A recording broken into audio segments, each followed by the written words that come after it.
Hey there guys, what is up? In this video, we are going to show you how you can check your flight status in Qatar Airways. If you booked a flight in Qatar Airways, it's quite simple.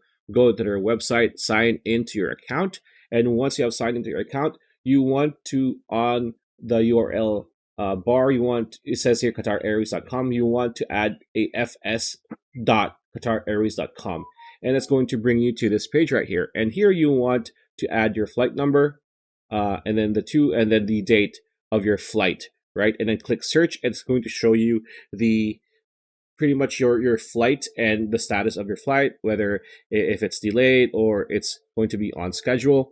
And after that, yeah, you'll be good to go. You'll have all the information that you need when it comes to checking out your flight. So again, be mindful that you'd want to check this out, a day before, and then maybe like 10 hours and then 5 hours before. And then even on your way to the airport or before you leave your home, you want to check your flight status here so that you won't waste, your gasoline money or your energy. And after that, you'll be good to go. So pretty much it. That's a video. Hope you liked it. Like, comment, share, subscribe, ring that bell icon. See you on the next video.